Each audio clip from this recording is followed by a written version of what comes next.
Hello friends, myself Akhilesh Thakur once again before you through my channel Akhilesh Thakur Academy of Meaningful Learning.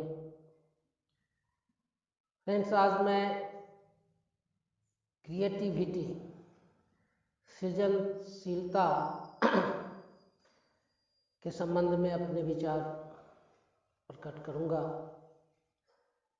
कि शिक्षा का उद्देश्य कहीं न कहीं सृजनशीलता है कि मानव सभ्यता का विकास, समृद्धि और संस्कृति की उन्नति में सृजनशीलता का बहुत बड़ा योगदान रहा है। और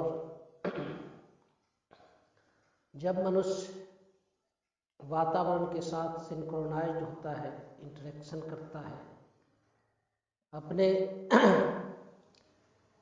अन्य लोगों के साथ उसके इंटरेक्शन होते हैं,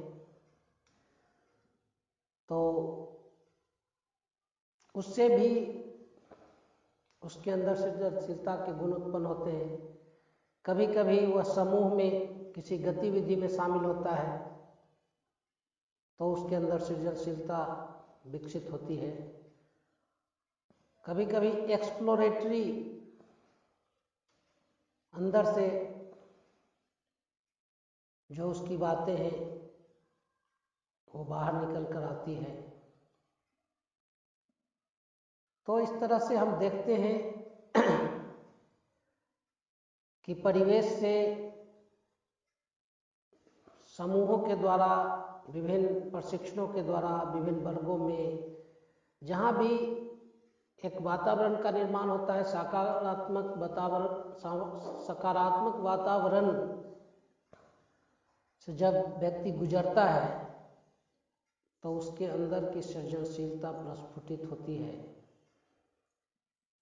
मैं सर्व शिक्षा अभियान के एक उजाला वन प्रशिक्षण के दौरान एक गतिविधि का वर्णन इस परिप्रेक्ष्य में करना चाहूँगा, जिसमें कुछ शब्दों को सदन में रखा गया था और उसके परम्यूटेशन कॉम्बिनेशन से कविता का निर्माण करना था। और 40 प्रतिभागी थे उसमें, और उन सब लोगों ने अलग अलग ढंग से कविता का निर्माण किया और 40 कविताएं बनी। कविताएं सभी अच्छी थी। उनमें भी जो प्रथम, द्वितीय, तृतीय आए उनको विशेष रूप से हम लोगों ने सम्मानित करने का काम किया। तो वहाँ एक शिक्षक थे, बहुत पुराने शिक्षक थे, जो कभी कविता नहीं लिखते थे, लेकिन उस गतिविधि के दौरान जो उन्होंने कविता लिखी और उनका कविता सबसे सुंदर हुआ, सारे लोगों ने जब उनको अप्रिशिएट किया तो वो अप्रिसिएशन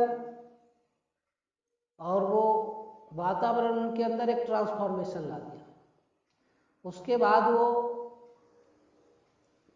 कविताएं लिखने लगे, वो कवि बन गए। और उस प्रशिक्षण के कई वर्षों के बाद वो सेवानिवृत्त हुए और मैं सेवानिवृत्ति के बाद जब उनसे मिला तो एक डायरी में उन कविताओं का 100 से ऊपर कविताओं का वो संग्रह बना चुके थे। तो ये घटना बताती है कि वातावरण किस तरह से व्यक्ति को प्रेरित करता है और उसके अंदर जो क्वालिटी है वह विकसित होती है। और ये एक उदाहरण हुआ कि किस तरह किसी व्यक्ति के अंदर बैठा हुआ कवि जागृत हो गया, कविता लिखने लगे। वैसे ही कोई घटना किसी को लेखक बना देता है, कोई घटना किसी को वैज्ञानिक बना देता है। तो समाज को जो भी चीजें मिली है वो सकारात्मक वातावरण के निर्माण से मिली है। इसीलिए हम शिक्षकों का, बुद्धिजीवियों का ये दायित्व होना चाहिए कि हम जहाँ भी रहें जिनसे भी मिले, हर स्तर पर एक वातावरण का निर्माण करें। कौन जाने किस अवस्था में किसके अंदर की सृजनशीलता का प्रकटीकरण हो जाए, वह व्यक्ति प्रेरित हो जाए, जागृत हो जाए और समाज को कुछ नई चीजें देने में सक्षम हो जाए। हम लोगों ने बाल संसद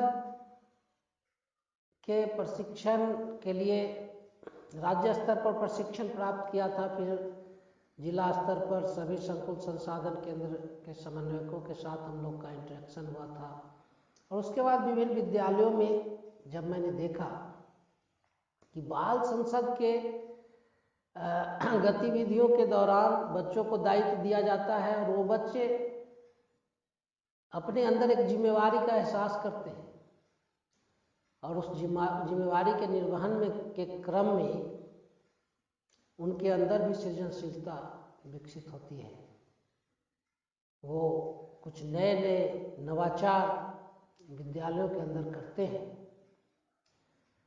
जो उनके भावी जीवन का आधार भी बनता है। तो इस तरह से हम देखते हैं कि कभी कभी जिम्मेवारियां भी व्यक्ति के अंदर की सृजनशीलता को विकसित करती है। तो जितनी भी गतिविधियां संस्थानों में होती है या फिर लोगों के संपर्क में आने के कारण होती है, गेट टुगेदर के कारण होती है, सामाजिक समारोहों के दौरान होती है, तो ये विभिन्न स्तरों पर जो वातावरण का निर्माण होता है, वहाँ बुद्धिजीवी लोगों का यह दायित्व है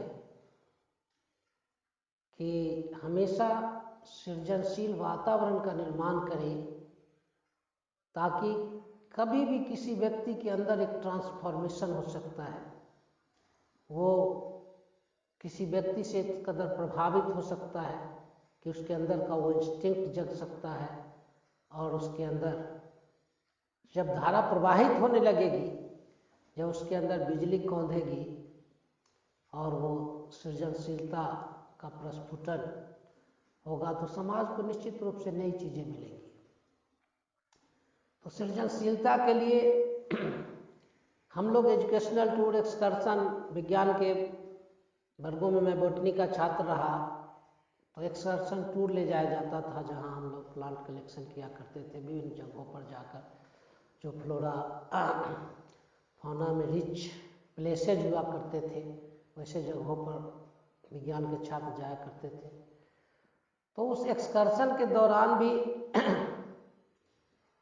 नई ऊर्जा मिलती है, नए परिवेश का निर्माण होता है और जब फिर वहाँ से लौटते हैं तो उनके अंदर का वैज्ञानिक दृष्टिकोण विकसित होता है, उनकी प्रेरणा जगती है।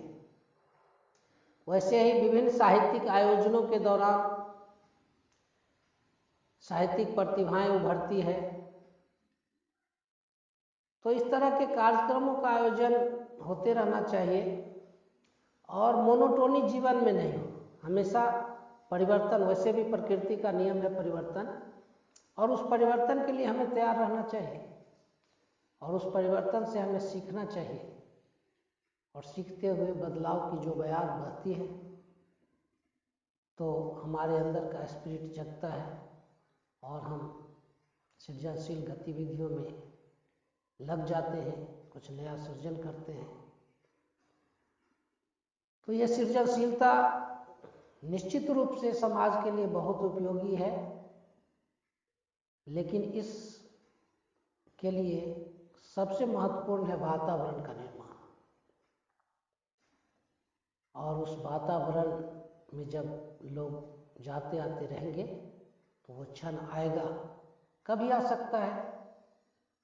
कौन सा क्षण, कौन से व्यक्ति से मिलन, कौन सा सिचुएशन, कौन सी परिस्थिति इसके अंदर की सृजनशीलता को कब जागृत कर देगी, ये हमें पता नहीं है।